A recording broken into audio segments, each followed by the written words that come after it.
Welcome back to Behind the Vocals. This week we had the absolute honor and privilege of being joined by the one and only legendary Brian Fair of Shadows Fall. It was a wonderful episode and interview. I thoroughly enjoyed it. We talked about everything from Melissa Cross and the Zen of Screaming to studio, new projects, tour stories, everything. It was fantastic. We even go over lyrics, songwriting, where he pulls from, all of that. I thoroughly enjoyed it. I know you will too. So without further ado, let's get into the episode. All right. So we are joined by the one, the only, the legendary Mr. Brian Fair of Shadows Fall. Sir, how are you doing this evening? How's it going? I am doing wonderful, man. Doing good. It's the 4th of July weekend, you know. It's time to party. Heck Out yeah. of work, chilling. Hey, it's a good weekend for it. How's everything been going? How's life been treating you? Things have been good. Been more hectic than usual, which has been good. It's been hectic in a good way between some Overcast shows, some upcoming Shadows Fall shows, been recording some Shadows Fall stuff. Just released a Downpour song today. So after many periods of no sort of musical stuff happening, it's a whirlwind again, but loving it. It's all been good stuff. So I'll take hectic over boring anytime. So Busy man, 3 projects, man. Yep. It's a lot of juggling. I always have too much shit going on. There's always too much going on, man. So how was the Overcast show? It was a reunion, right? Kind of like a yeah. You know, we pop up every few years when the right thing comes along. And this one, Unearth, who are some of our good friends of ours for decades, they were doing a 20th anniversary of the Oncoming Storm record in Boston, and Overcast realized, wow, it's the 30th anniversary of Expectational Dilution, which is insane that it's 30 years old. So we're like, they asked us to play, and they've asked Overcast a million times to play, and we could never do it for whatever reason. Either Killswitch Engage was on tour and Mike couldn't do it, or Shadows Fall was doing something, whatever the reason. So this one, everyone was available, everyone was ready, so it was a blast. I will say, singing songs you wrote when you were 15, 16, 17 years old, when you're almost 50, man, not as easy. We were angry young men writing way too many syllables in way too short of a time. Way too many syllables. Overcast is a staple in a legendary band in the New England scene, right? Like you guys were kind of some of the founding fathers, if you will, for the scene up there. We get that in historically now. What's funny is at the time, honestly, we had great shows in Massachusetts and Connecticut back then, but it was a very small scene, so like people see these flyers, they're like, whoa, Overcast, Converge, Bloodlet, like that must have been insane. We're like, there was 85 people in a basement, and towards the end, we were kind of like doing our thing, but it wasn't really kind of hitting. And then as soon as we broke up, that sound became the thing, So it's the classic, like everyone, when we broke up, we're like, why are you breaking up? We're like, well, why weren't you there when we were a band? So it's great to go back and do it now when people kind of get it a little bit more, and the records have probably been played and been more influential now than they were when we were like an active band. So it's cool to see. It's cool to be a part of. Oh yeah, that's awesome. And then if you will, tell me a little bit about your new project. Well, I say new, I mean, yeah, that's the other thing that's scary about that is like we started jamming. Downpour got together in like 2014 or 15, kind of as Shadows Fall was slowing down from touring when we kind of took our hiatus. Derek Kurzweil, the drummer, he had been in like Unearth and Seamless with Jesse from Killswitch and a bunch of bands, and I've known him forever. We jammed just randomly, just for fun, a bunch, and shared a practice space. And he's like, man, I got these grooved out metal tunes that like we're loving. We'd love for you to check it out. I had just moved out of Massachusetts, so we were kind of trading stuff, via email, and I got the songs, and I just absolutely loved them. It was different enough from Shadows Fall that I was like, cool, if I'm going to do something like this, it was still, heavy, had screamy and melodic parts, but it was way more like kind of dense and like not simpler, but like not as thrashy, I guess, not as like, all up tempo all the time kind of stuff. Just had a different, eerier vibe that I was really into. And we recorded the first stuff back then, and then that took forever to come out just due to a million reasons. And then we had about 5 or 6 more songs left, and we finally got those done and released now. So the first teaser we put out said like new music coming 2015, and then like that didn't come out till 2018 or 19, and then now this stuff's coming out like 5 years after that. So we were a little off on our prediction of when it was coming out, just by a little, just slightly, not too. Yeah, but I'm super stoked on it. Like, and we're just happy we're finally sharing it, because we've been sitting on unfinished versions of these forever, and now they're finally done, they're out, and the full record's coming out the 9th, but we just put up a tune today. So awesome. So is this gonna be? This won't be just like a studio band or anything, right? You guys are gonna play shows, or do you have any plans for it? These days, we played a few shows when we first kind of got together, but it's gonna end up being more of a studio thing. Just distance-wise, it's tough. I live 15 hours away from all those dudes. Everyone's got a million things going on as well. So if the opportunity comes, we would love to play a show. But we definitely won't be like a touring act or anything like that. So gotcha. Nice. What about Shadows Fall? Are you guys gonna do any more tours or anything planned? We got the next thing is the end of July. We're playing the Incarceration Festival in Ohio. Nice. It's on the grounds of the Ohio State Reformatory Prison that's like abandoned. That's where they filmed Shawshank Redemption. They do the full Shawshank tours and everything. Wow. And the lineup's crazy. Saturday's super metal with like Chimera, Killswitch, a bunch of bands like that. We're playing on a much more radio rock day. I think we go on in between like, I don't know, like Skillet and like, I forget even who. I think like the Dropkick Murphys are right after us. And we're going to be, without a doubt, the heaviest band there. So we wrote a set list that is just a pure sledgehammer. We were like, no clean channels, no like pretty songs. We're just bringing the heavy. And we're like, why not stand out in that way? Like, we're just going to come there and change the whole attitude for Sunday. So, and then after that, we've got the Aftershock Festival in Sacramento. A show, we're going to do a War Within anniversary show in Worcester, Massachusetts, December 21st at the Palladium, where we're playing the whole record plus a bunch of stuff. And we may pepper in a few shows in between those here, but those are the ones that are on the books for now. So, nice. Got some big ones coming up, some nice ones. Yeah, these festivals have been great because it's tough for us to really put together a tour. So we either kind of do one-off headliners, but these festivals allow us to play to a lot of people in one shot. Who can kind of travel from different areas. And, but, trying to fit it in between, John's in Anthrax, Jason's in Overkill, Matt's got Living Records with John. There's just a lot of stuff. So, like, schedules are tough. So, it's, when we can, we try and do shit. But we'll see. That's why these festivals are a great way for us to be able to kind of play in front of a bunch of people in different parts of the country. Yeah. So, but we'll see. I hope 2025 will do even more. But this has been our busiest year since we kind of started playing shows again. So that's cool. Hopefully, I can't wait to hear the new stuff. I know you guys are recording. I'm pretty stoked for it. I have to say, this interview is almost kind of like a full circle for me. So when I started doing vocals like a decade ago, one of the first things I picked up was Zenith Screaming, and you're on it, and I'm sure we'll talk about it. And so it's pretty crazy now talking with you about vocals after watching you and learning from like Melissa Cross and all that. So it's pretty awesome, man. It's a cool. That's great. That was such a cool, one of a kind thing too. There wasn't anything like that kind of out there for the metal world vocalists. And Melissa's amazing. She's one of the coolest ladies on earth. And what's funny though, in that DVD, Denise, who filmed it, she was a friend of mine, and she waited till after a show. My voice is shot. I'd been on tour for like 5 weeks and playing every night. And so I'm like, yeah, this does work. Trust me. I mean, I know I don't sound like I have a voice now, but it does work. So. Yeah, it's I remember getting my hands on. There was really no like good tutorials or anything on like YouTube or anything. Now there's stuff everywhere, but back then there really wasn't anything. So I got my hands on it. And it was like the holy grail of just learning all the techniques, and then you had all the people such as yourself on there that are like established vocalists doing it at a high level. You're like, this shit works. This is great. Like, and it was awesome. It was cool that Melissa she saw that I started working with her super early, and one of kind of her first metal people, and she was like, wow, this whole genre is crazy. And she had a respect for it, where some vocal coaches are just like, you're just making noise and blowing your throat out. And she's like, no, this is like a technique. And then she's like started studying the science of it, like getting the cameras down the throat and like doing all this crazy stuff. And she really got into it. She also saw like, wow, no one's doing this. I can get a little niche going here.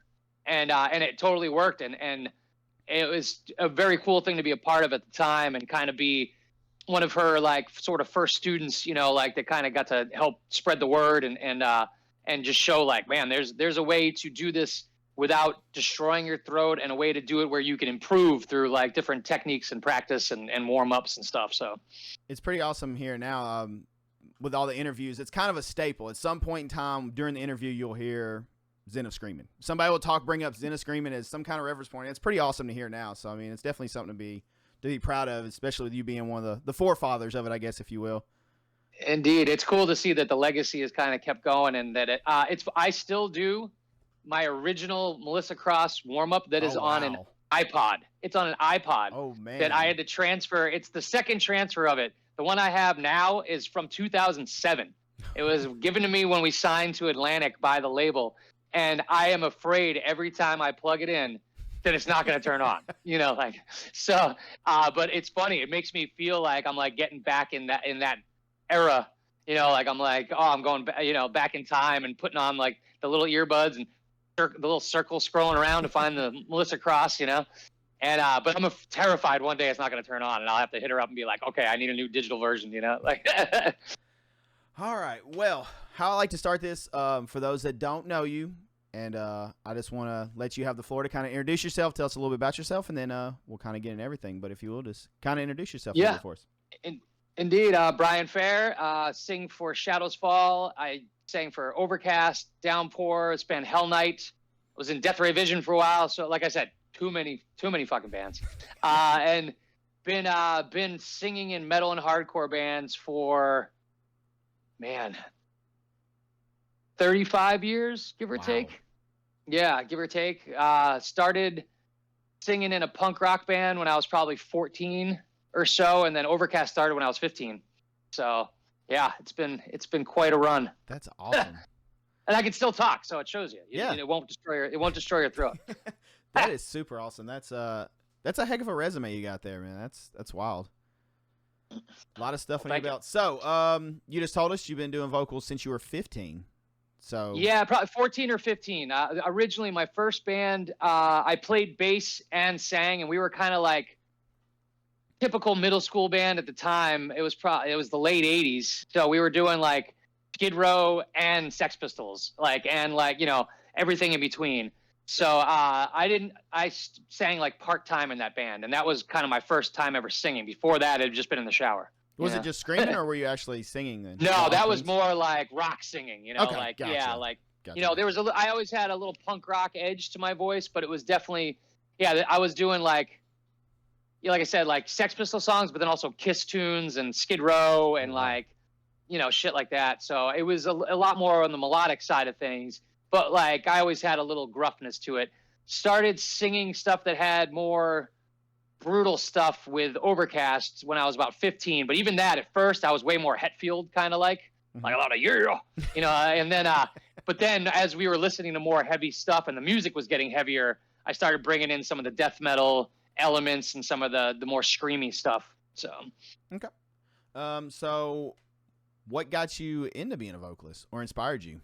What was it just a little taste of it from playing bass, or yeah, honestly, it's funny. I got to go to shows and concerts first. First it was big arena rock concerts at a very early age. I had like a cool neighbor and a cool uncle who were taking me to see like Guns N' Roses on the Appetite for Destruction tour. Saw early Metallica shows, but the first one that really hit me, I went to see. It was Bon Jovi, Slippery When Wet tour, but Cinderella opened up. And they opened with Night Songs, the song Night Songs from the album Night Songs. And I looked at Tom Kiefer, and I was just like, I'm going to do that. Like, immediately, I just knew. I was like, I'm going to be in a band. And I didn't know what I was going to do in it yet. I had no musical talent. I had, nothing. But I was like, that's it. I was like, I'm doing that. And then, but like I played a little guitar. I played a little bit of bass and kind of fell into singing by default. Like, I sang in that band just because I knew some of the songs better than the other dudes sang. They're like, yeah, that sounds good. And then with Overcast, I played bass. Mike D played bass. We started a band together. He's like, well, I'm the bass player, so you have to be the singer. It's funny. He always says, he's like, I was the best skateboarder out of the group, so whoever was the best skater had to be the singer. It just was the rules. So that's how it worked. So I got thrown in with absolutely no plan, no knowledge, no anything. So you play guitar and bass. Did you play any other instruments before vocals, or? No, not really. And I wasn't very good at either of those things. Like I was a lefty who only had a righty guitar. Oh no. So I forced myself to, like, I still play air guitar lefty, but I play guitar righty. So I'm sure I would have been more proficient if I would have actually gotten a left-handed guitar. But I loved it, and I loved messing around. I liked writing songs. But yeah, so it was really just literally process elimination. Like, well, we have a drummer, I play bass, we have a guitar player, you have to be the singer. So how did you learn how to do vocals? How did you I know eventually you went to Melissa Cross. I'm sure we'll get into that. But Yeah, did you the beginning, it was literally trial and error, man. It was, and at the time, playing in a hardcore band, there wasn't like a professional level to it then. This was like 1990 is when Overcast started. And like I said, I was 15. I'd been listening to tons of thrash metal and then like lots of New York hardcore, like Sick of It All, Cro-Mags, Biohazard. So like those vocals are like almost just like really angry talking with a little bit of, inflection. So those first Overcast stuff, it's very like Chuck Billy meets Hetfield, but with a little bit of that New York hardcore to it. And I didn't know what I was doing. Yeah, I was just yelling into a mic. And I would, blow my throat out after most shows. I'd blow my throat out after practices. I had no idea what I was doing. And then once I started listening to a little bit of death metal, I started trying to bring that screamy stuff in. And my initial scream was a little more high pitched. It was like really like raw, like witchy kind of scream. Ooh. But that immediately I found a way where I felt when my throat like kind of like clicked over that it wasn't like harsh. Like I found a way to do it without it hurting.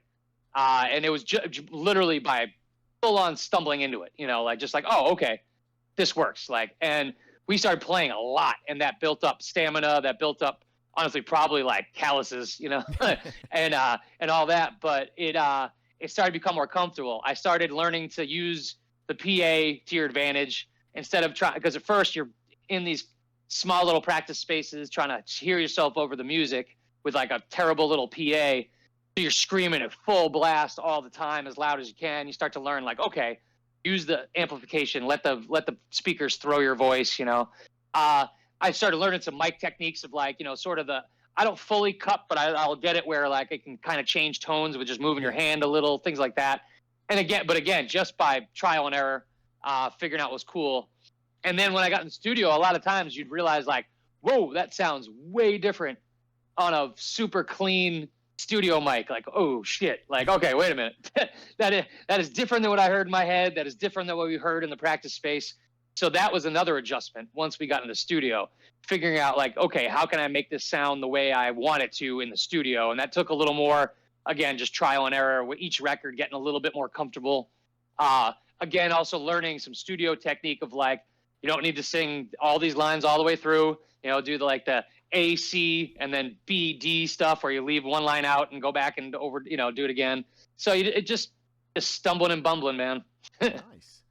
So what were some early mistakes you made other than you kind of mentioned, you already touched on over projecting and, going too hard? Yeah, going too hard. That was all like, and also going too hard out of the gates, realizing like, man, you got 45 more minutes to go, man. You can't, can't blow it all out in the first like 5 minutes. But again, the music is really emotional and physical. Yeah. So you do have to, some of that is inherent in it. It's got to be there. I'm one of those people who tends to scream with a lot of air. Some guys can kind of do that like quiet scream, where it sounds brutal without pushing a lot. I do use a lot of air. So some of the mistakes I made at first were maybe like, like not knowing when to dial it back, not knowing like when to rest in between stuff, like also learning how to write in a way that made sense for my voice. Yeah. That was a huge thing that I did wrong at the beginning. Like I said, with some of the early Overcast songs, so many syllables, typewriter shit, where you're like, this isn't possible. You can't take a breath, so that was a big part of like finding your range, learning, especially the singing stuff. I'm like, okay, I wanted to be up here. My world is here, finding those notes that make sense. And honestly, switching between singing and screaming for me was always natural, but having to balance that was also tough, you know, like knowing like, okay, when does this work? When does it not? So some of those early stuff, I hear it now and I'm like, oh man, I would have wrote that so different now, you know, but it's too late. It's part of the record, you know? So yeah, you know, but it's, again, when you're young, you're just going for it, you know? So going between the cleans and the harsh, was it just like a switch for you kind of? You said it was just kind of natural just to flip it on Yeah, and off? I always kind of did that. And it's funny, when I first went into, I'd been super used to that. And I went into the studio, and the first time Shadows Fall recorded with Zeus, he was shocked that I would just not take a break, that I would go from the clean voice to the screaming voice. And he's like, that's awesome, you can do that. He's like, but honestly, you'll be able to do performances way more better if we do all the clean stuff first and not blow out your throat, and then we'll go do the screamy stuff. And I was like, oh, all right. You know, like, I was like, I just yell like an idiot, man. I don't know. So like learning that was, you know, like in the studio was a big thing. But for me, that always felt natural. There was a band called Stark Weather from Philly, who was the first band I heard who was kind of doing it in a way that I did it. And I know there were other bands out there at the time, but I just hadn't discovered them. And when I heard them, I was like, that's what I've been hearing in my head. That's what I've been trying to do. And we played a bunch of shows together because we kind of had like kindred spirits when it came to that. Because, you know, when the music gets like big open chords and there's space, you know, it's to me, it's natural to sing over that. Yeah. And I was, you know, fans of bands like Iron Maiden and you know, more melodic bands. So like I wanted to bring elements of that into it. When it was brutal, all right, it's time to get brutal and do the death metal stuff.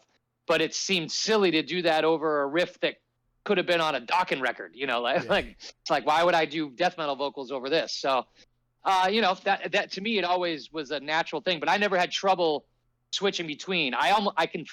It's one of those things I can't describe it to someone else as far as how it feels, but I feel this like little, like, I don't know if it's the false chords going away or what it is, but I feel it like when I go back and forth between the two. Okay. Interesting. That's really cool though. So I usually ask if there was an aha moment, but I think you kind of already answered that. You mentioned whenever you kind of unlocked your hot screams, it kind of all just clicked. Was that the moment everything kind of clicked? Like, okay, this isn't bothering me. It's just kind of easier. Yeah, I guess so. It was really when we when Overcast did the demos that became songs for Exploitational Dilution.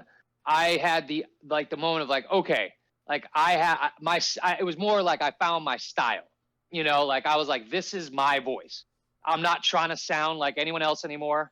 I'm not trying to recreate something that's completely out of my league. You know, like, I found my vibe. I found my voice. And that was, for me, that was the aha moment of like, all right, this is what I want to do. Like, this is what makes sense to me. This is the music I've been hearing in my head that I haven't found yet. And that, for me, that was more important than even being a technically, you know, good singer. I wanted to have a voice that was 100% like me. Okay. And I think that's what a lot of bands back then, you could tell what band it was by the singer. Whereas once metalcore got really big, there became a lot of formulaic kind of stuff, like verses are going to be brutal, then there's going to be the big chorus, then the verse is going to be brutal, then there's the breakdown that gets more brutal, you know, like, and a lot of voices started emulating people that were already established. Yeah. And when I was doing it in the early 90s, there just wasn't that many people to emulate, so you just kind of found your own vibe.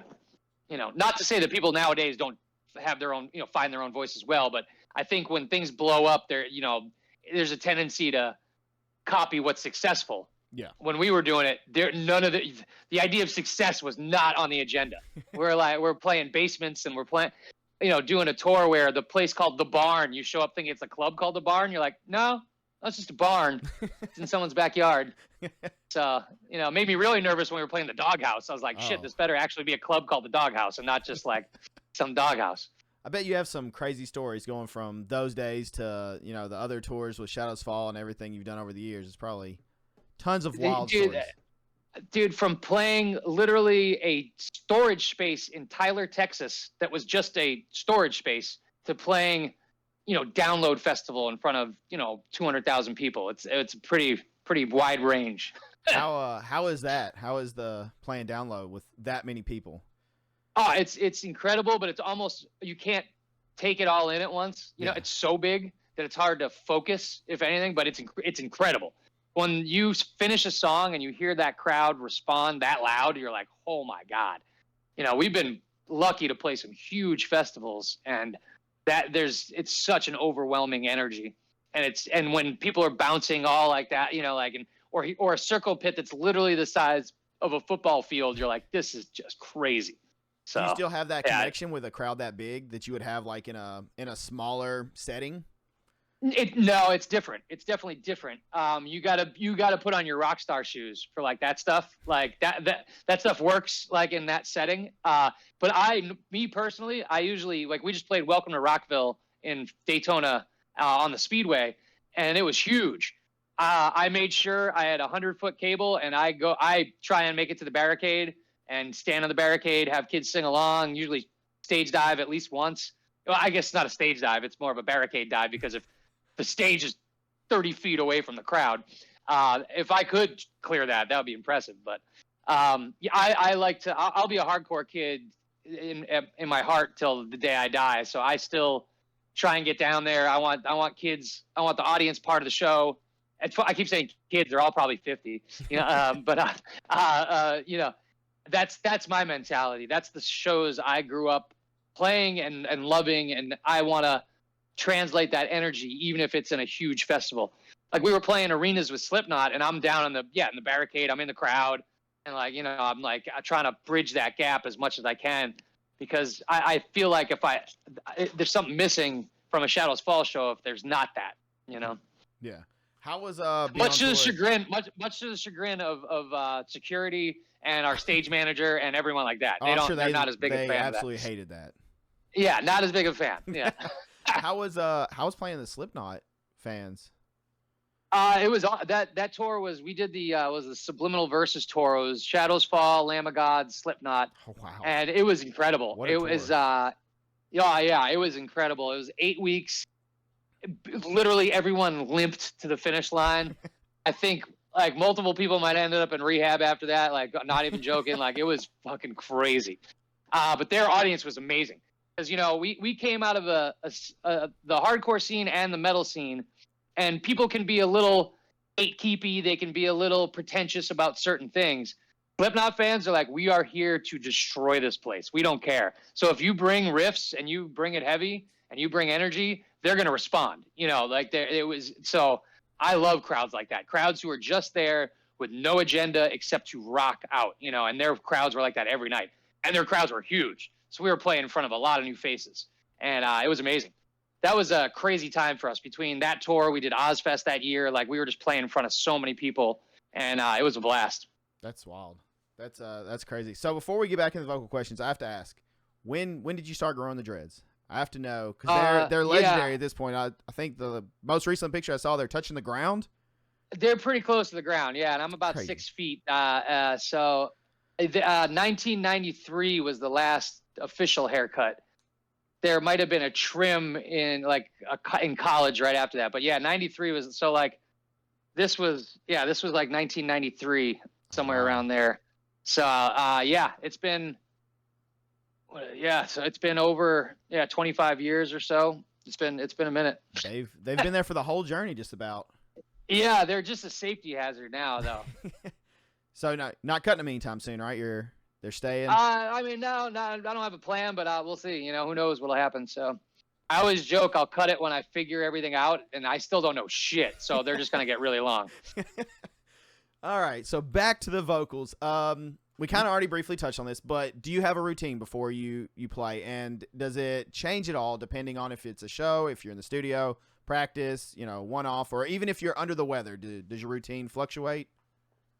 It may change a little, but it's usually based around, it's probably about a 20-minute warm-up. And it's funny, it's still Melissa Cross's voice. It's literally like, hey, Brian, it's time to sing. Like, every time, it's just her voice.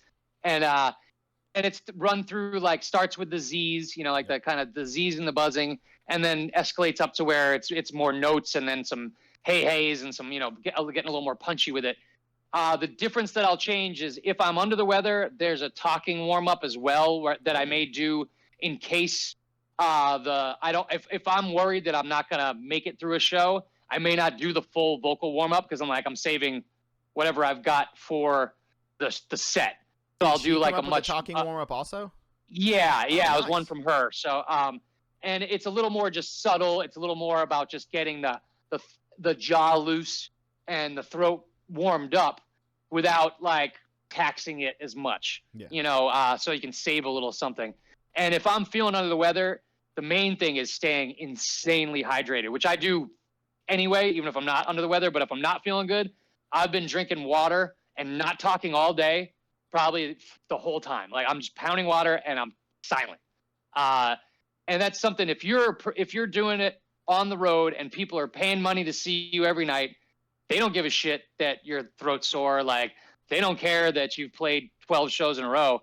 They paid to see you that one time, and that's the only experience they're going to have from it. So I want to give them everything I've got.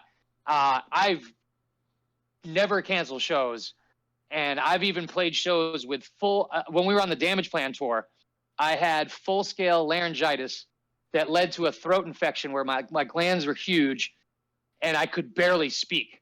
And the show, I was like, had to switch between singing and having the singer for Damage Plan did a song, the singer for the Haunted did a song, and then they would do an instrumental, and then I'd try and do 2 more. Like it was crazy. So, but I just didn't want to not play.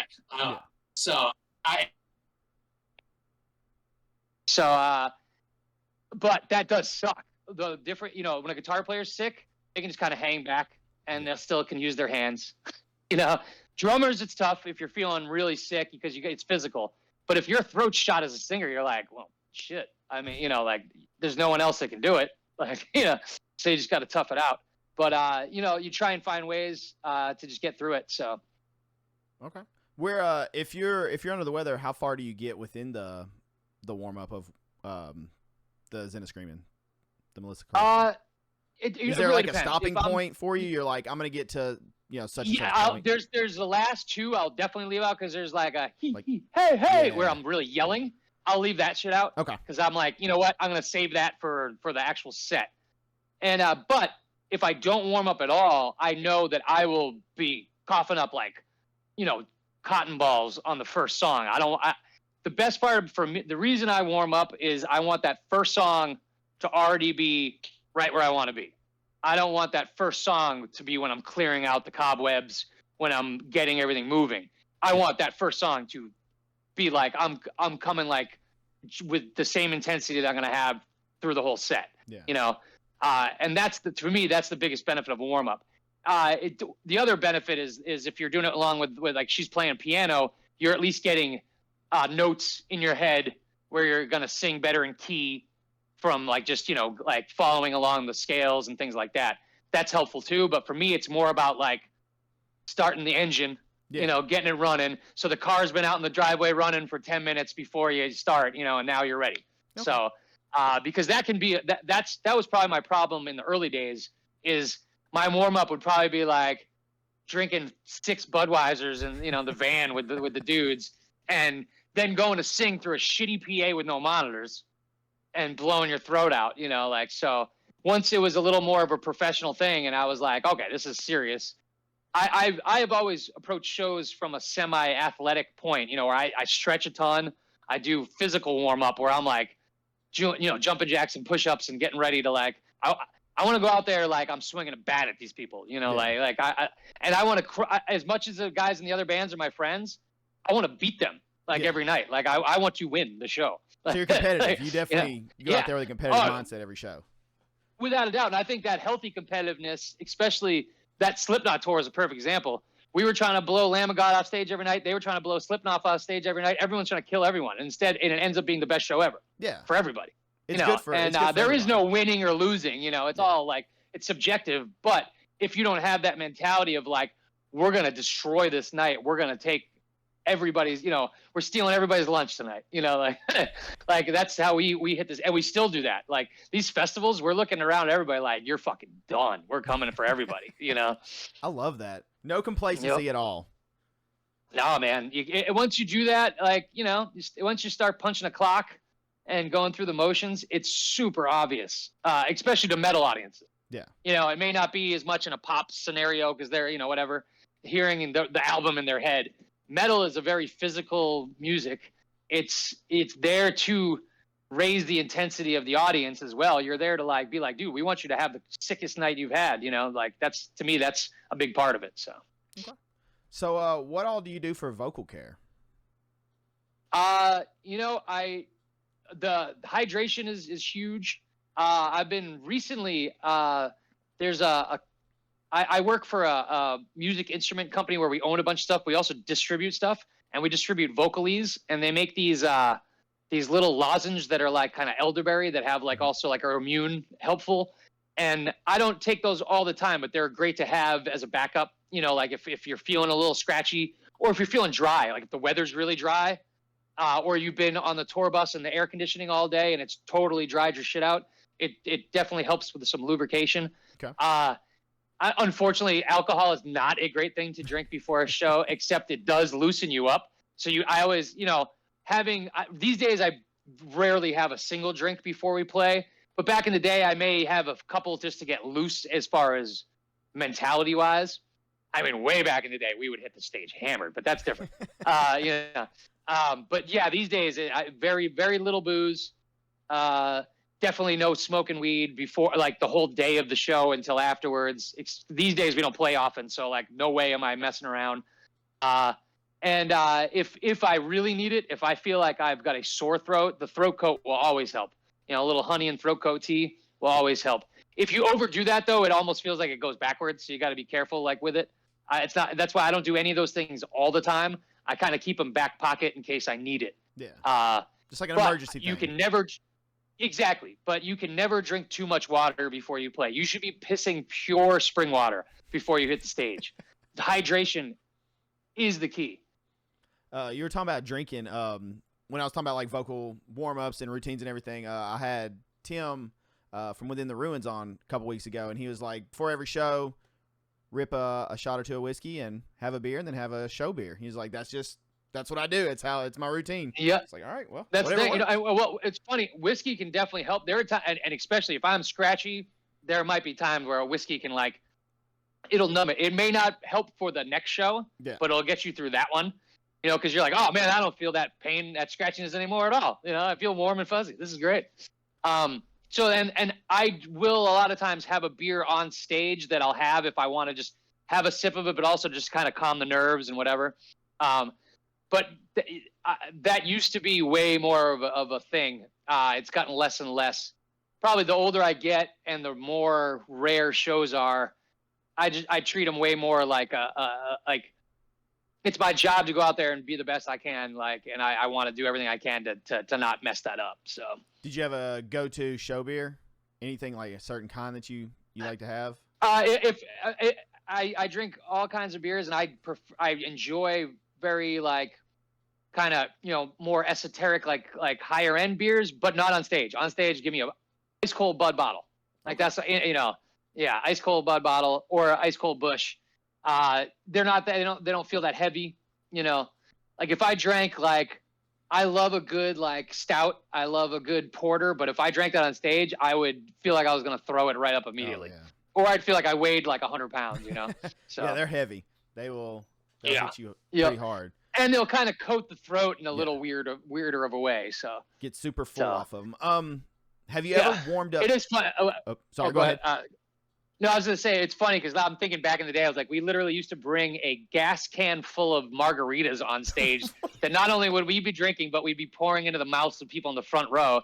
And then we also had a whiskey wagon that, on the Slipknot tour, it was a remote control Humvee that would bring Blacktooth Grin shots that our guitar tech would drive with the remote control. It would come out, and we'd all do a shot for Dime. It was right after Dime had passed. And we'd do a Blacktooth for Dime, and then they would drive away. The last night, Clown came out with the bat and just smashed the whiskey wagon to pieces. So I have a signed piece of the Whiskey Wagon from Clown still. So it's funny. That was, but when we were younger, we were partying more. Like the shows, we knew that was also, we knew we were a killing machine then. So a few drinks on stage didn't matter. Now I'm like, man, I don't know. Okay, doing a little more stretching, Those Blacktooth grins are no joke. They will get you. Yeah. There's a reason Pantera liked them. They are ruthless. Yeah. But yeah, so let's shift gears a little bit. Lyrics. I want to talk about lyrics. Where do you pull from lyrics? Do you pull from personal experience? Do you like to do concepts? Like, what is your go-to when it comes to lyrics? It's pretty varied. In the early days, I was a literature major in college, and I took a lot of philosophy classes. So like the first Shadows Fall record I wrote is very heavily pulled from a lot of books, or like there's a lot of Eastern like philosophy. There's songs about Buddhism. There's songs about meditation. And then there's like a song like Crushing Belial is based off of a Philip K. Dick book called The Divine Invasion. That was about if like Jesus tried to come back, but people thought he was an alien and they tried to kill him. It was like just shit like that. Then though, as time went on, like The War Within, just by its title, was way more personal and from inner struggle than the earlier stuff was. I can definitely, which I didn't notice until we started doing kind of more retrospective shows, and I was listening back to all these songs, and I can chronologically tell what I was into by the lyrics of each record, So like, yeah, those early ones are super philosophical. They're way more based off of a lot of books, and I can tell usually exactly what book it was from. Even if I didn't know at the time, I can look back and totally see. Then there's also songs where I'm like, I know exactly what experience that was now, even if I didn't know what I was writing about then. These days, it's a mix of everything. The new Shadows Fall stuff, there's some darker stuff because the world has just been in such chaos, and that's influenced some of those lyrics. But I do always try and bring a positive slant to it. I think that also is from coming up in the hardcore scene. There was a lot of really aggressive music, but there was always a lot of very positive messages and things like that. So it's always been a balance. And that's what even like the album, The Art of Balance, was about, balancing these like brutal songs with like positive messages, and balancing things in your own life between the light and the dark. And it's funny, these Downpour album that is coming out, there's a lot of songs that definitely I've noticed deal with mortality a lot. And I'm sure that's just because I'm getting older, having kids, seeing the world in a much different perspective. And there's a lot of songs about like, not necessarily about death, but about the realization that there's a finality to everything. Whereas when you're young, that shit's so far away, Yeah. So, it can be from a lot of places. But I know all the things I've read, all the things I studied, definitely are the pool that I kind of pull things from. Okay. For sure. That's awesome. So do you have a lyricist that you look up to or that inspired you? Is there anybody that stands out? There are tons of them, but oddly, a lot of non-metal ones. Morrissey of the Smiths is such an amazing wordsmith that he was a big influence.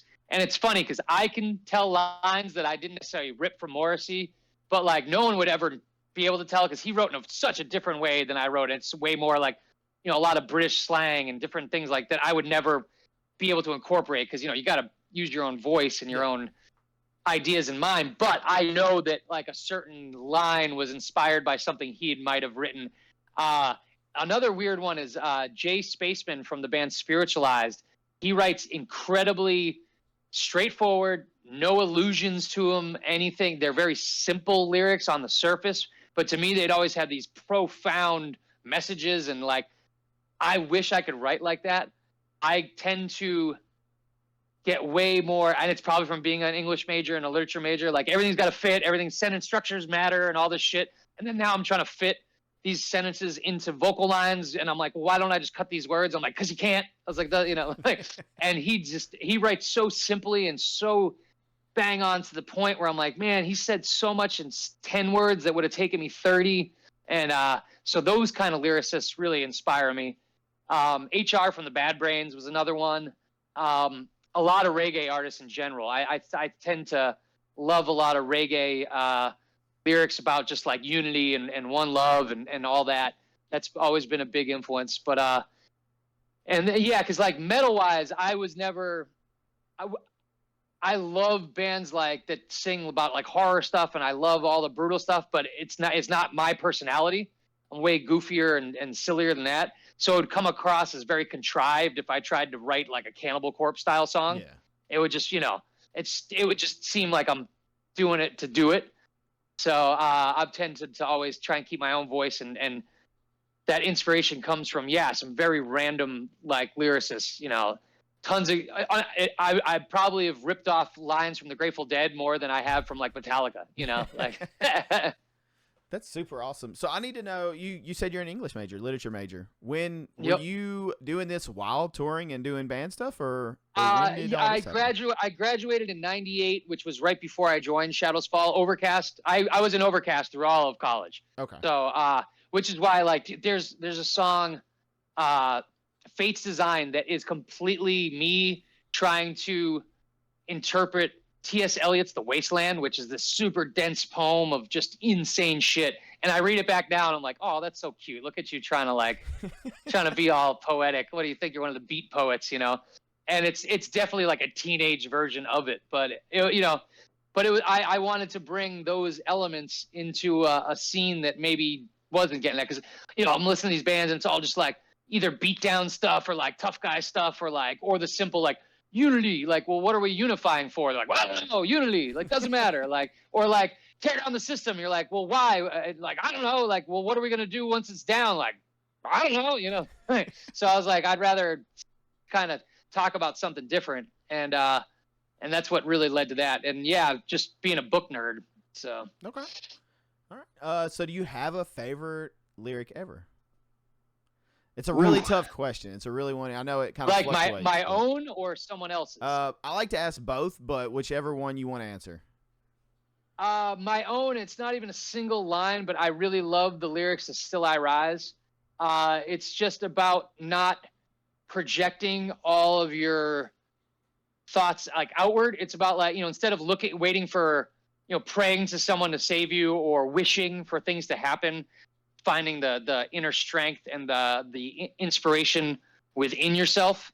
And they're some of the more simple lyrics I've written, and that's why I love them. Instead of having to get super flowery with adjectives and all this, metaphors and stuff like that, it's a very direct message.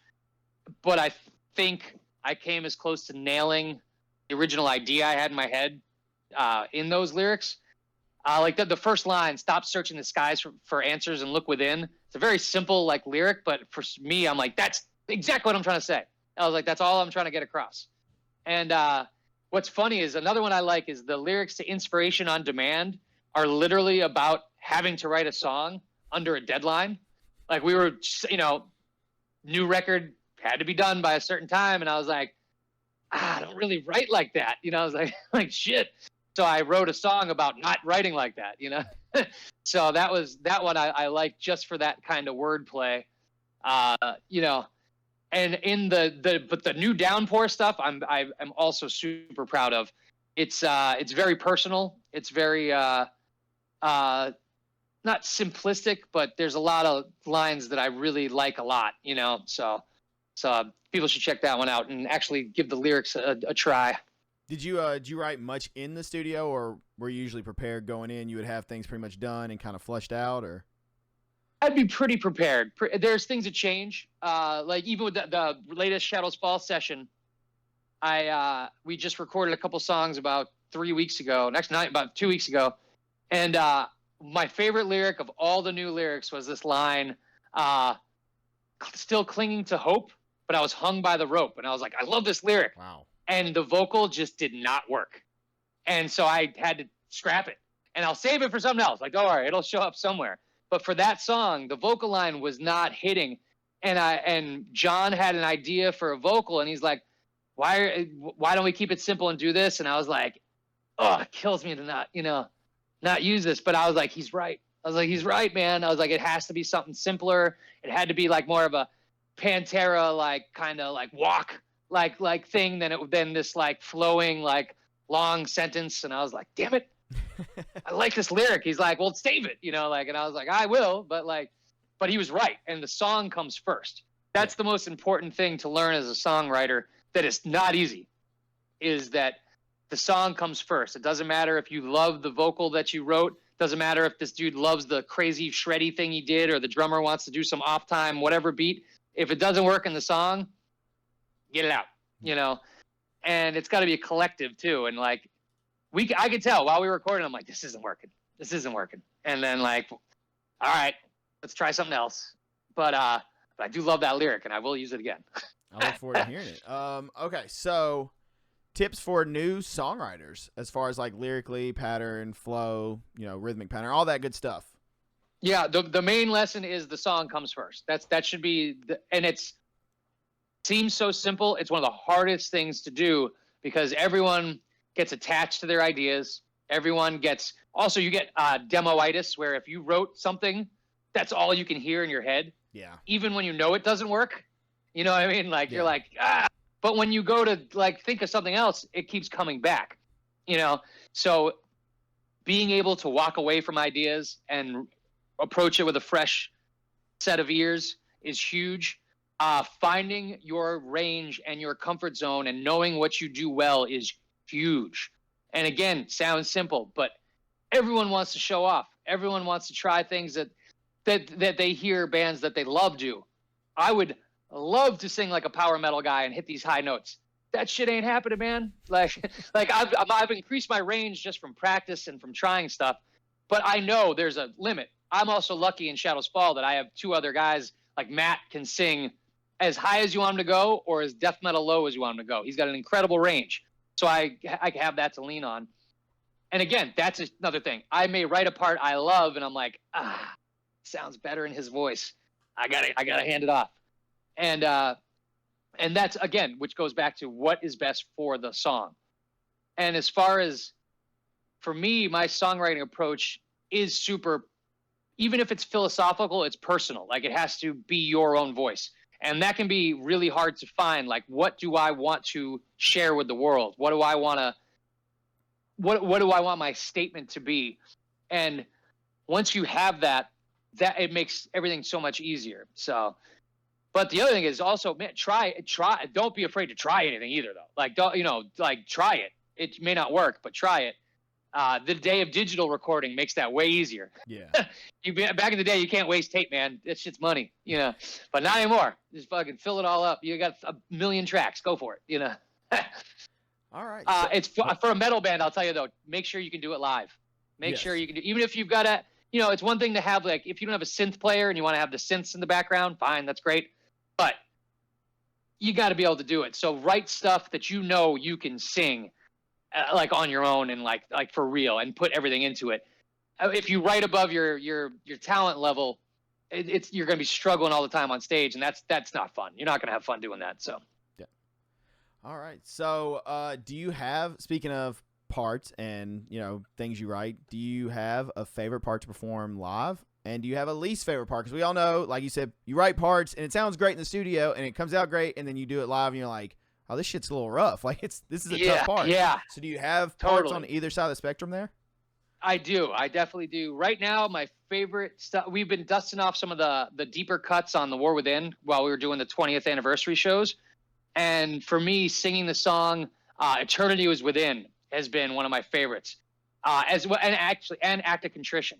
They both are very thrashy songs that have a lot of screaming, but they each have these cool, like very melodic but very simple melody lines that I love singing, and it's been so much fun. And I don't know if some of it's just from we hadn't played those songs in so long that they were like fresh, but it was like it kind of reinvigorated me. I was like, oh wow, man, I can't wait till this song comes up in the set list. So those two have been huge. Songs that I do like, but I don't like to sing because they're very difficult. King of Nothing has a few parts that are very like nonstop, and then they go right into another part that takes a lot out of me. And it's not that I don't like them. It's just they're fucking hard, man. Yeah. Like, you know, they're taxing, and I don't want and I don't want to be running out of breath, so I'm trying to sneak in little breaths here and there, or I'm just trying to plow through it. And But if you don't challenge yourself either, you got to push yourself to try and do things that are difficult. You know, everything can't be easy. But yeah, but I also know when I see that, when they try and put that one at the end of the set list, I'm like, can we just move that up a little bit so I at least know I got some energy, you know? And they're like, no, we can't, you know, just deal with it. So, but there's a part, it's over the kind of pickup part, like, I see your face, it's twisted with sun, falling from grace, you just have watched, oh God. And I'm like, God damn, that's a lot of words in a very short amount of time. And there's no break, it goes right into the chorus too. So I'm like, now I gotta like take a huge breath and hit a big chorus, you know? So that one's tough, but love the song, just oof. Yeah. Always see it coming, I'm like, here it comes, man, here it comes. It's funny how that works too. You'll love them, but like you said, you get on stage and you're just like, you kind of have to almost have a sigh, like, here we go, let's get through this. Totally, you know, and at least live you can, you know, with all the noise that's happening, if you sneak in a breath and leave out one half a syllable, it's not the end of the world, you know, like. But it's also like I love the part. I know, and it's funny because when I would complain about it, like the guy's like, "Well, you wrote it, like, you know, like it's your own fault, like, so deal with it." The Overcast stuff, man, there were some tunes. There was this one song as a whole that the beginning of the song everyone loves, the end of the song we all love. There's this whole part in the middle where we're like, "Why did we write this?" And we had to play it. It's on the record. We had to play it. And even while we were doing it, we're all looking at each other like, why did we write this? All right. So do you have a favorite call out? I love asking this question, and it's kind of random, but the Vocalist, it's all over the place. Some people, you know, have like the straightforward, just call let's goes and the are you still with me? You know, whatever. Let's make some noise. All the cliche, like whatever normal stuff that are said. The reason I wrote this like live, is, live, live when you're like in a show. The reason I wrote this, there's a ton of funny stories with the band Body Snatcher and their vocalist Kyle. He will say the most off the wall, like almost Adam D shit, like, and they're just you know, stupid heavy, and it will be a big breakdown coming up, and he'll just be like, "There's no guac in Chipotle right now," and this random shit. And so I love asking it to see what kind of call outs you do. Do you do anything fun? Or are you kind of just like straightforward or? Yeah, I always plan to do more fun and funny things, and I've heard some of the best ones ever. Adam D's up there with Adam D is incredible, but his is as random as they get. But one time Howard Jones, and this was inspired by John from Shadows Fall. Howard Jones shocked Adam D one time with a call out where he's like, "This next part, when this kicks in, I want you to grab the dude's dick next to you and jerk him off. We're not playing until cum hits the floor." And Adam was like, "Howard?" Like, you know, it was so shocked. Never expect that from Howard. That would be an Adam D thing to say, you know, and it was fucking hilarious. But like, I literally always get stuck in my ways, and I think of all these fun things, and they totally blank while we're playing, and I just keep yelling the same, like, "Destroy this fucking place," you know. My new one though is every show starts with, "What's up, party people?" Like, that's been the new one. I'm like, fucking, we don't, and the others, I always yell this out, like, "This isn't a show, it's a fucking party, so act accordingly." Like, that one always comes out too. I so like that. 'Cause Shadows Fall shows, we want everyone to have fun, you know, like fucking go crazy, but it's a party. It's not a show, it's a fucking party, you know? Like so, yep. But one of my favorites will always be Jamie from Hatebreed was like, "You better call AAA because there's about to be a breakdown." And I was like, dude, you win. I was like, that's amazing. I love that question. It's just so random. I mean, and some people are, you know, they stay pretty serious with it, but a lot of people like to have fun, and it's fun to see, you know, what people do and what they call it. It should be fun. The most brutal music is always played by the goofiest dudes I know. Yes. And that's been always been the fact. Crazy grindcore bands, goofiest dudes ever, you know? It's funny. Even the black metal dudes, like we played with some of these bands and they're fucking hilarious. We were on tour with Cradle of Filth and they were having ska parties on the bus every night and just like the silliest, craziest dudes. But then they get up there like, "Okay, hold on. We got to put on the, you know, corpse paint and do everything." And like, you know, it's crazy how so nice metal guys are. You know, you would think just like, especially if you're not familiar with the scene or been around and you go to a show and you're just like, "Oh, all these people are intimidating." But then, like you said, some of the goofiest, funnest, like nicest people ever. Think about it though, from a therapy point of view, is we get to scream at people for like an hour a night and play this crazy shit. So afterwards you're like, All right. I mean, Yeah. I feel good. This is true. I always did feel better after a set or screaming in general practice. Anything, you always have like that weight Yeah, lifted. you get it all out, man. Get it all out. And physically, you sweat it out, you get it out, you just feel better, man. So Absolutely. So I know you're a sports fan. So here's another. It's a little bit of a weird question, and I like it. It's kind of a curveball for everybody. But do you have any pre-show or pre-studio rituals? And the reason I ask it, a lot of times athletes will have like some kind of weird superstitious ritual they do. You know, wearing a certain sock or maybe a miscolored sock or whatever. You know, just they have things they do. So I like to ask people if there's anything you do other than the vocal care and vocal warm-ups. yeah, I do the almost the similar stretching thing, like from literally on the side of the stage, either or behind the amps. Before we go on, I do like the same kind of stretch thing, and then these hops, and it probably looks ridiculous. Like, and I sometimes I do notice I'll see people like kind of looking from the audience, like, what the hell is he doing? And it's just baked into the bread now, you know, of every show. I just do it. And it's nothing crazy. But it's the same every time. And I'm super superstitious about sports in general. Like when I'm watching the Patriots, if I open a beer, I have to have an open beer through the whole game, but I can't I have to open the next beer before I finish the last sip of the beer before. Okay. So if I get to the end of the game and it goes to overtime and I'm out of beer, I have to sip on that like last bit until the end of the game. Like, it's ridiculous. My wife makes so much fun of me. But so like, so those superstitions kind of, turn over into like, into the shows where I've got to do the same sort of little patter and the same hops before we go out there. And me and JB there's a fist bump with Bittner before every show. During the show, during this one break, there's always the same. I always get on the drum riser and give him a fist bump right before the break into the solo and Thoughts Without Words. Every show, it's got to happen. If we miss it, we're like, something's gonna go wrong. It's crazy. So nice. Also, congratulations on your Celtics winning. That's awesome. Thank you. Yes, indeed. Needed a championship. Been a while, so. So I'm also a little superstitious watching sports. I'm a big sports fan myself. If I'm wearing like a team shirt or something and they start losing, I go change shirts. It's like I always do it. Dude, I'll change the channel. I've noticed family members, if they're wearing a shirt, I'll like, if we're losing and wearing a jersey, I'm like, hey, take it off. Go swap. Yeah, no, 100%. I have to do the reset all the time where I just like we'll be watching, there'll be a bunch of people there and I just turn the TV off. I'm like, everything's got to reset. I was like, everything's wrong. We need to just clean slate, change the world. And they're like, what are you doing? I'm like, my house, my rules. Like, this is how it works. So yeah. I've gotten better. I used to be way worse. I used to do stuff like, if some people weren't in the room and things are going good and they come in the room and they're going bad, I'm like, you gotta leave. Like, and they're like, you serious? I'm like, no, yeah, I am dead serious. So I've gotten better. I'm not that bad anymore, but it's funny all the stuff we do. All right, so I want to know, how was it being nominated for a Grammy? Kind of going deviating a little bit. Yeah.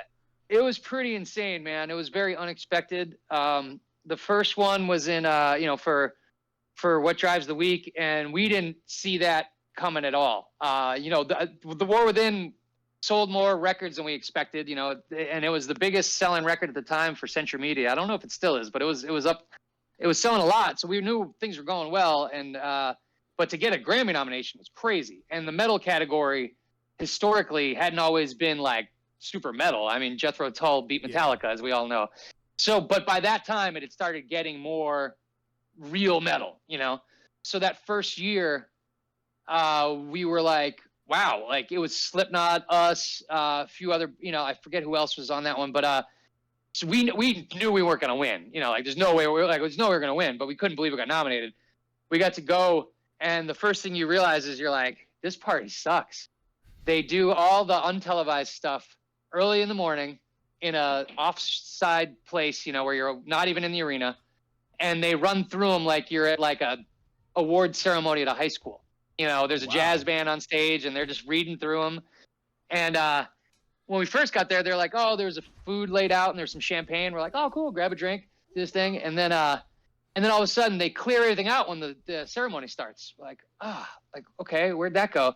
And so we go through the whole thing. It takes hours, and it's where it's all the weird stuff, We go over to the arena, and we're like, oh, we at least, maybe we can get a drink or something in here. And they're like, no food, no drinks allowed. They took Bittner's flask, And then you have to sit there in your seats, and you can't leave except for when there's commercials, and they'll fill your seat with a seat filler. And the performers were like Brad Paisley doing like, "Can I check you for ticks?" and like all this weird shit. And it just wasn't our scene. And all of a sudden I remember getting texts from our A&R guy, and he's just like, "I'll buy Mexican food for anyone who wants to leave early." And we're like, "We're out of here."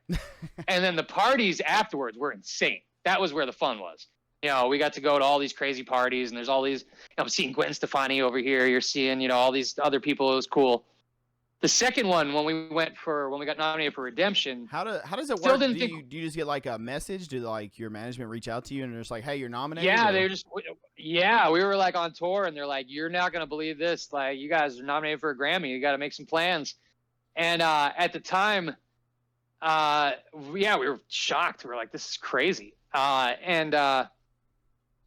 We didn't know what we were gonna do for our next album. We were leaving Century Media, and we were about to sign with Atlantic. So Century Media was like, "Well, you know, that's awesome you guys got nominated, but we're not going to like help you guys get there or anything." So Atlantic actually like flew us out and did all the stuff and paid for everything. Oh, wow. And then, but then we were nominated on the next album for Atlantic. So they, you know, but we were seasoned vets at that point. We knew how to plan it. You know, we were like, all right, we ate a bunch of food before. We like, you know, like kind of knew. We left early again. But that time we got to see Morris Day and the Time. We got to see Paul McCartney play. There was like at least cooler bands. And Machine Head was there that time, so we were just partying with those guys, and it just had a blast. But we like kind of knew what to do that time. So, but it was surreal, man. We're just there with like all these other metal dudes, like the As I Lay Dying guys, Machine Head guys, and we're like, man, they let a bunch of dirty long hairs sneak in the back door. It's great, you know. First of all, I want to apologize. My son just busted up in here. Life of a toddler that can now open doors. So exactly. No, it's all good, man. I love it. Yeah, love it. So I wanted to go and ask, how was getting on Guitar Hero 2? How was that response? That was huge for us at the time. You know, you remember how big that game was. It was huge. Everybody played Guitar Hero. Yeah, totally. And The War Within is probably our most streamed song still. It probably has the highest like YouTube views, and it all comes back to Guitar Hero 2. The fact that it was also a super shreddy guitar song that they made insanely hard to play helped too, because, you know, it became the challenge of like, who can get through the Light That Blinds on Expert, you know, and there'd be people putting up YouTube videos of them trying to do it and stuff, and it was cool. We were all terrible at that game. They did a thing with John and Matt on MTV too of them trying to do it, and they kept overplaying, you know, they kept trying to play the riff, you know, like the way it was, and not just follow the dots, you know, and like hit the buttons.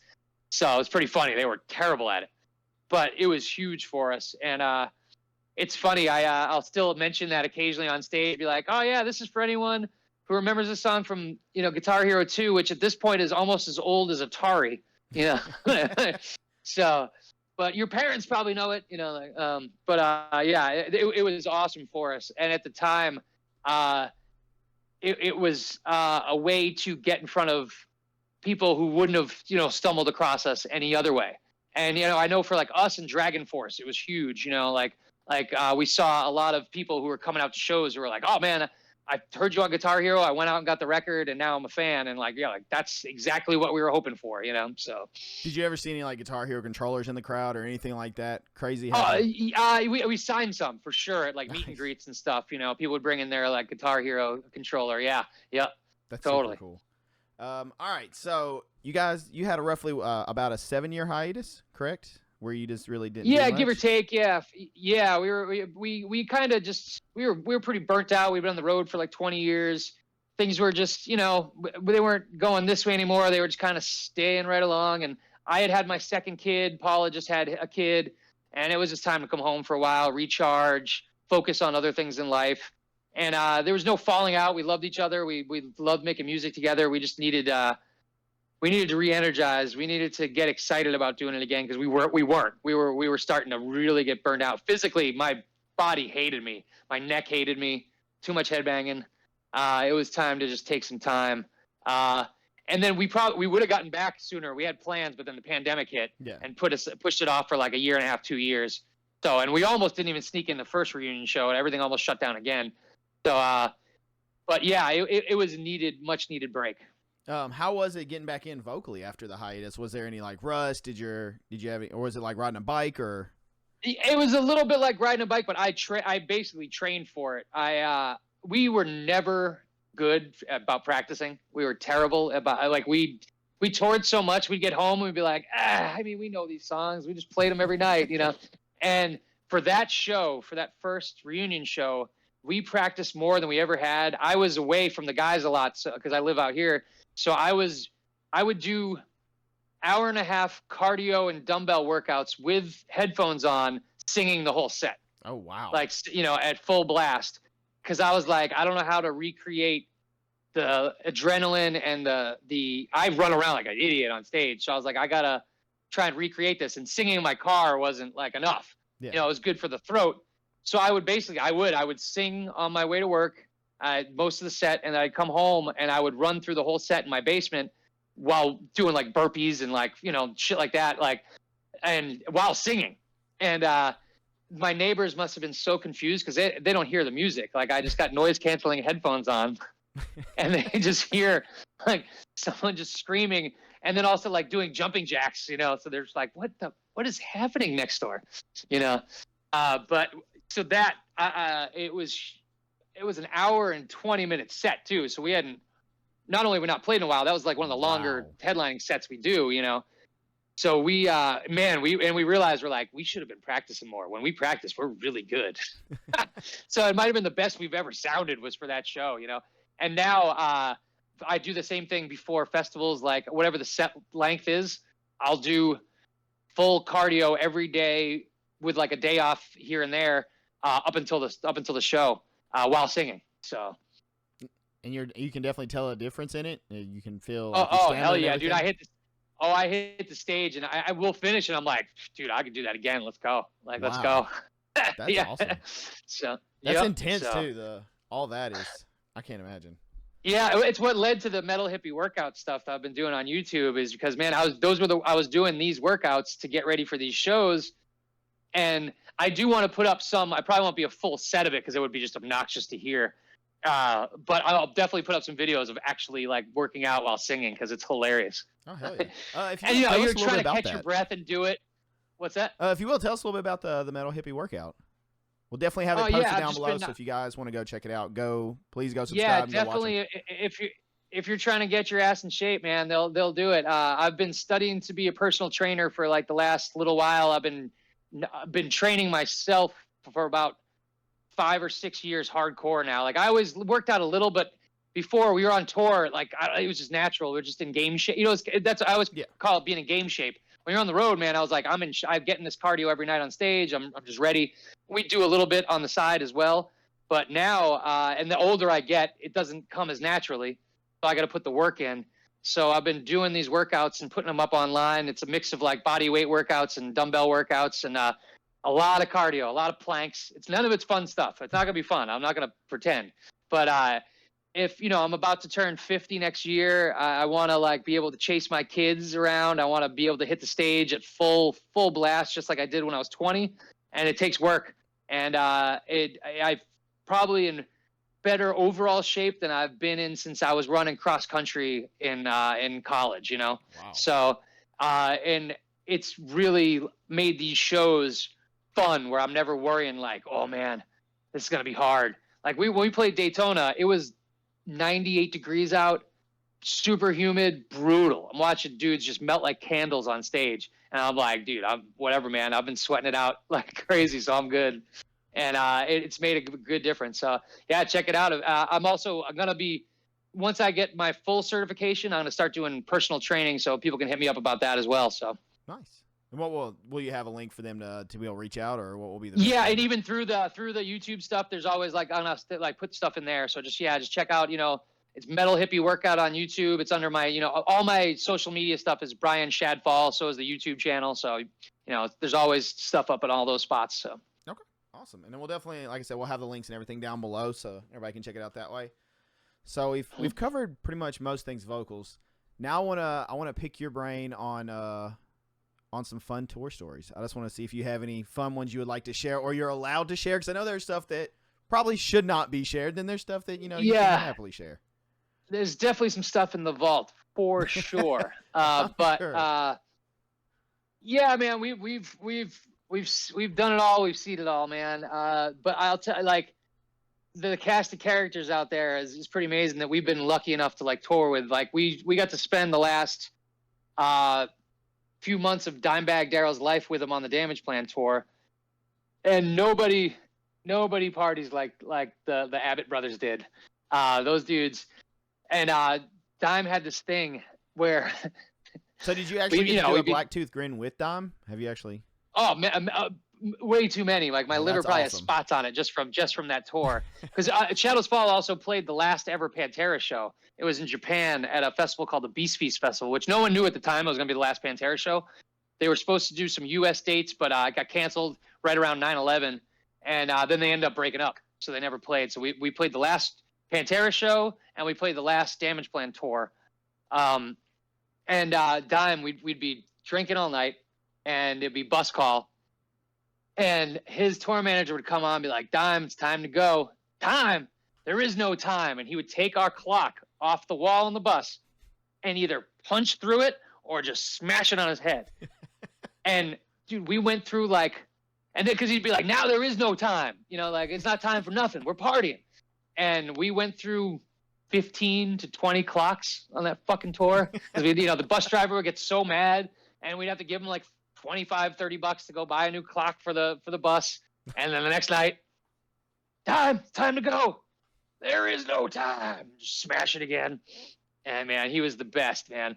And him and John would get bombed and just draw like glasses on each other's faces with Sharpies and do the black tooths and stuff. And there's so many pictures of them together. Like, and of course they'd forget. They'd wake up. You're at a truck stop, and there's Dime and John walking around just completely like in Kiss makeup with Sharpies and shit. And it was the best, man. But yeah, those are the PG stories I can share. Okay. All right. Who is the wildest band you've toured with? Damage Plan was up there, but the early days of Shadows Fall, Lamb of God tours were the as crazy as it gets. A lot of people have stopped partying these days. Like, our bass player Paul's sober, Randy's sober, Mark's sober. Like, but back in the day, when Lamb of God and Shadows Fall got together, it was a straight rock and roll train wreck in the funnest possible way. So yeah, they were legendary. Darkest Hour is another one. They can still hang, man. They'll still kick it.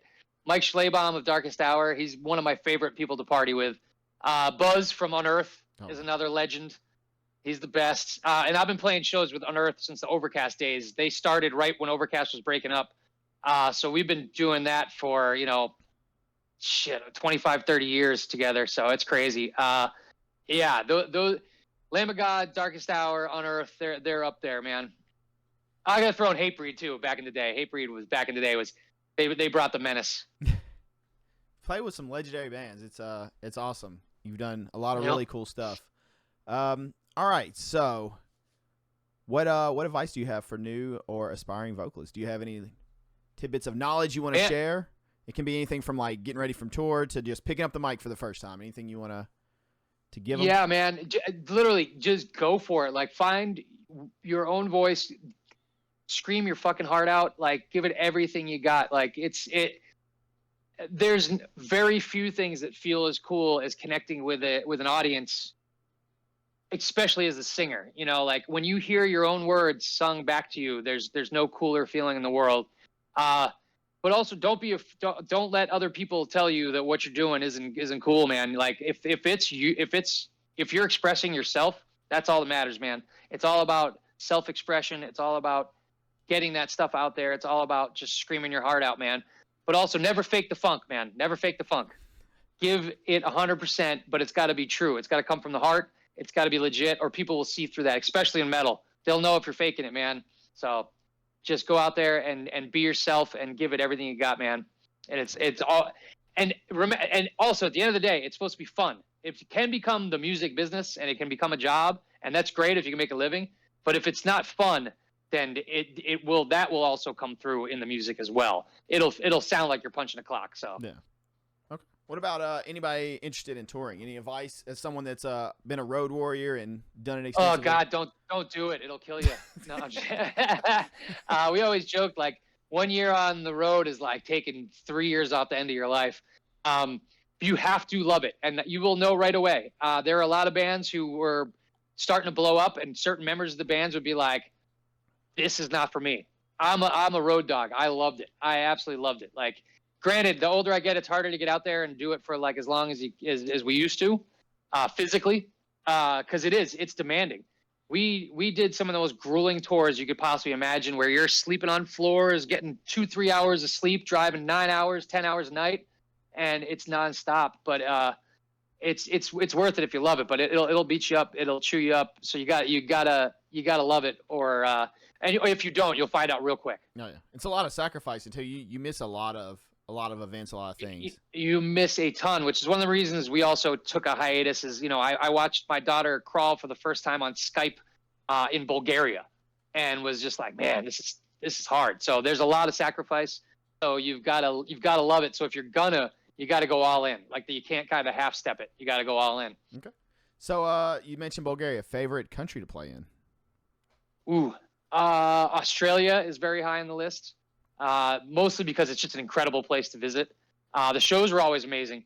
Crowds are always great, but it's just an incredible place. And Japan is like no other place I've been on earth. So those are highlights for sure. We've been very lucky to play some places that I never in a million years thought music would take us. We've played Thailand, we played the Philippines, we played a lot of Eastern Europe. We've been to Russia. It's crazy. It's been pretty amazing. I've heard different people saying Japan, the shows are like Japan, no other. Well, it's crazy.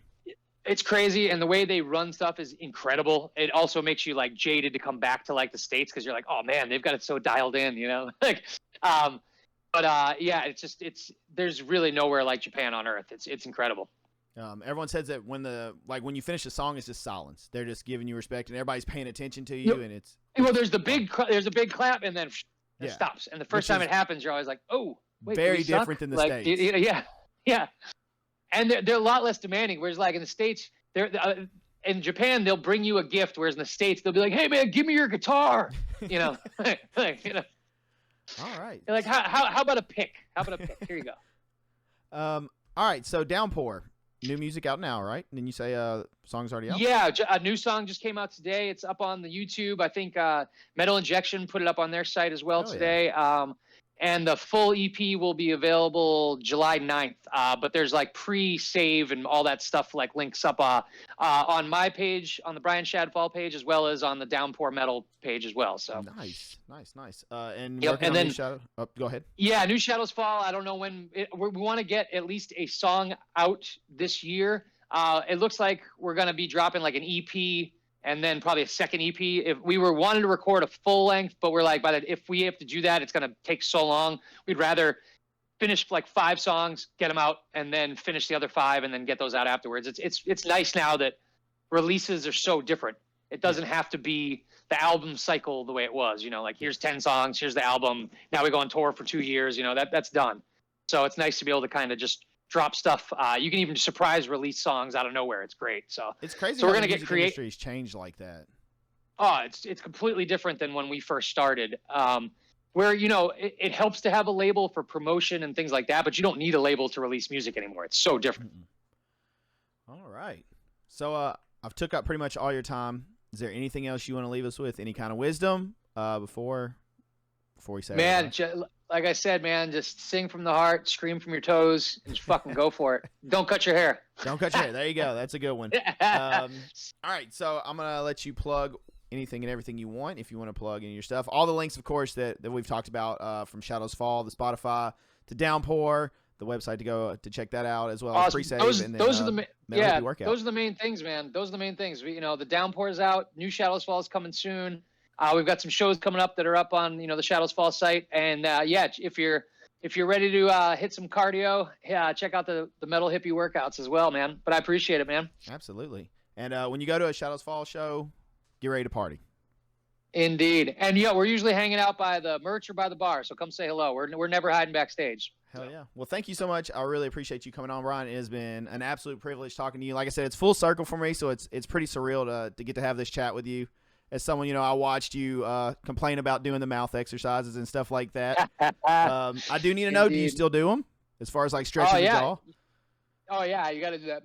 Yeah, Big all the thing. embarrassing shit that you have to do that you don't want anyone to see because you look you got to do ridiculous. I always Yes, would hide you do. that. I would always go like behind the van or go somewhere else and like get away from everybody to do that. That's the dude. Club shows, you're in these tiny dressing rooms where everyone's crammed in, and you're just trying to do your vocal warm up in the corner, just like, I know I'm annoying the shit out of everybody, but you got to do it, man. Yeah, got to do it. absolutely. Well, thank you so much, sir. I appreciate you. You have a happy 4th, and thank you so much for coming on the show. You as well, man. It was a pleasure, man. Thank you so much. You have a good one. Thank you all so much for watching or listening to this episode of Behind the Vocals featuring Brian Fair of Shadows Fall. Please check out all the links down in the description and check out Shadows Fall on Spotify, as well as Downpour and Brian's workout, Metal Hippie Workouts. Check out all the descriptions and show Brian some love.